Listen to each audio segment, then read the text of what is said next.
মিথ্যা মামলা দিয়ে বিচারের প্রহসনের মধ্য দিয়ে বিচারিক হত্যাকাণ্ড ঘটিয়ে আমাদের নেতৃবৃন্দ নিঃশেষ করা হয়েছিল।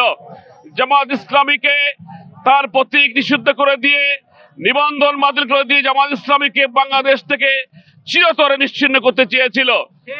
আল্লাহ তাআলা রহমত করেছেন, তাদের সকল ষড়যন্ত্র আল্লাহ তাআলা নস্যাৎ করে দিয়ে আইনি প্রক্রিয়ায় জামাত ইসলামী নিয়মতান্ত্রিক আন্দোলনের মধ্য দিয়ে, আইনি প্রক্রিয়ার মধ্য দিয়ে নিবন্ধন এবং দাঁড়িপাল্লা প্রতীক গতকালকে প্রজ্ঞাপনের মধ্য দিয়ে লাভ করতে পেরেছে।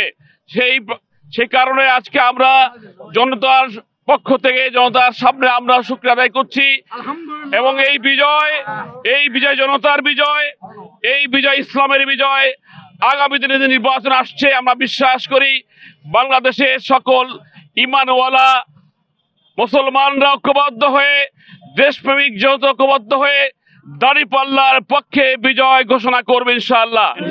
সেজন্য আমরা বিশ্বাস করি, আহ্বান জানাই শিরোমণিবাসীকে, এলাকাবাসীকে ঐক্যবদ্ধভাবে একটি বাক্সে সকল ইসলামিক দল, জনতা ইসলামী ঐক্যবদ্ধ হয়ে ঐক্যবদ্ধভাবে একটি বাক্সে ভোট দান করবে। এইভাবে বাংলাদেশের সকল ফ্যাসিস্টকে পরাভূত করে আগামী দিনে একটি ন্যায় ভিত্তিক, ইনসাফপূর্ণ একটি কল্যাণ রাষ্ট্র সমাজ ব্যবস্থা ইনশাআল্লাহ প্রতিষ্ঠিত হবে। যে সমাজে, রাষ্ট্রে অন্যায় থাকবে না, জুলুম থাকবে না, সুদ ঘুষ থাকবে না, অবিচার থাকবে না, অনাচার থাকবে না, স্বৈরশাসন থাকবে না, একটি গণতান্ত্রিক রাষ্ট্র ব্যবস্থা, একটি কল্যাণ রাষ্ট্র ব্যবস্থা ইনশাআল্লাহ প্রতিষ্ঠিত হবে।